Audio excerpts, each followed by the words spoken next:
पहलवान सागर धनखड़ की हत्या फ्लैट को लेकर नहीं हुई थी, बल्कि उसके पीछे एक बहुत बड़ा कारण सामने आ रहा है। ऐसा हम नहीं बल्कि सागर धनखड़ के चाचा नरेंद्र धनखड़ बता रहे हैं। नरेंद्र धनखड़ ने एक निजी वेबसाइट को इंटरव्यू देते हुए कहा है कि खेल के साथ ही सागर की लोकप्रियता स्टेडियम में बढ़ रही थी। सागर को ज्यादातर बच्चे गुरु बोलने लगे थे। सागर के पैर छूने वाले भी सुशील के मुकाबले ज्यादा थे। इन बातों से सुशील पहलवान चिढ़ा हुआ था और यही चिंता बढ़ती गई और उसने सागर की जान ले ली। ये नरेंद्र धनखड़, जो कि सागर धनखड़ के चाचा हैं, उनका बयान है दैनिक भास्कर से बातचीत करते हुए। उनसे जब पूछा गया कि आपको हत्या की वजह क्या लगती है, किराया, प्रॉपर्टी, विवाद या फिर और कोई वजह, तो उन्होंने कहा सुशील को सागर की लोकप्रियता से जलन होने लगी थी। वो सागर को उभरता हुआ नहीं देख पा रहा था। पुलिस या सुशील अपने बयान में भले ही ये कहें कि झगड़े की वजह फ्लैट का किराया है, लेकिन असली वजह यही थी। सुशील को सागर की लोकप्रियता पच नहीं पा रही थी।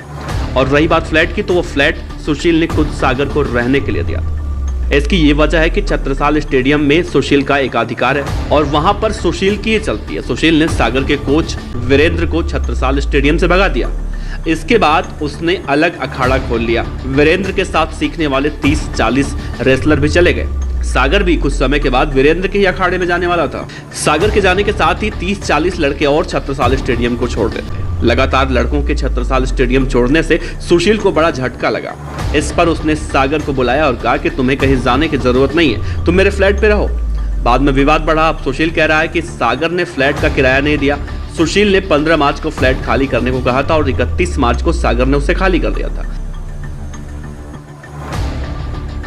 किराए का कोई मसला ही नहीं है। ये नरेंद्र धनखड़, जो उनके चाचा है, उनका बयान था। आगे उनसे ये भी पूछा गया कि सागर सुशील पहलवान को अपना गुरु मानता था, लेकिन फिर ऐसा क्या हुआ कि आज गुरु पर शिष्य के मर्डर का आरोप है। तो उन्होंने कहा कि अगर हमें इस बात की जरा भी आशंका होती कि सुशील सागर को लेकर कोई बैर पाल रहा है, तो हम उसे वहां से ले आते। हमें तो यही लगता था कि सुशील एक अच्छा पहलवान है। जब हम स्टेडियम जाते थे तो सुशील अच्छे से बात करता था और कहता था कि सागर इस बार बड़ा मेडल लेकर आएगा। 2017 में सागर को रेलवे, 2019 में सेना में नौकरी का ऑफर मिला था, लेकिन परिवार को भी उम्मीद थी कि सागर और बड़ा मेडल लेके आएगा। सागर का नाम खेल के अलावा स्टेडियम में भी बन गया था। सागर को सुशील से ज्यादा बच्चे गुरु बोलने लगे थे। सागर के पैर छूने वाले भी स्टेडियम में सुशील से ज्यादा थे। इन बातों से सुशील बहुत ज्यादा चिढ़ गया था और ये चिढ़ इतनी बढ़ती गई कि उसने सागर की जान ले ली। ये सब कुछ अभी सुनने में आ रहा है, लेकिन ये चल रहा है 2014 से। जो खिलाड़ी छत्रसाल स्टेडियम में रहते थे, उन्होंने कहा है कि सुशील शराब के नशे में आता था और फायर करता था। उसके साथ अक्सर बाहर के लोग भी आते थे और अक्सर ऐसा होता था। ये बात भी बिल्कुल सही है। चाहे वो कोई कोच हो या खिलाड़ी हो, जो भी सुशील के खिलाफ बोलता था उसे स्टेडियम छोड़ना पड़ता था। सागर की भी यही गलती थी कि वो सुशील की गलत बातों पर उसे टोकता रहता था। और उसके बाद अगला सवाल किया गया कि क्या सागर ने कभी ऐसा कुछ बताया कि उसकी जान को खतरा है। उसके बाद उन्होंने कहा कि सागर ने कभी ऐसी कोई बात हमें नहीं बताई। हाँ, हमने स्टेडियम के बच्चों से जब पूछा तो उन्होंने कहा कि सागर सुशील को गलत बातों के लिए टोकता है और ये भी पता चल गया कि सागर की लोकप्रियता की वजह से सुशील को सागर की बातें माननी पड़ती है। एक सवाल और, सुशील के मनमुटाव और दूसरे पहलवानों से भी चल रहे हैं क्या, ऐसा पूछा गया।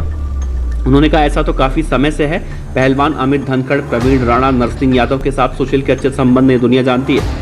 सुशील ने एक कुश्ती के दौरान दूसरे पहलवान के कान को काट लिया था। कई मामले थे, लेकिन लोगों ने डर के मारे सुशील से शिकायत नहीं की थी।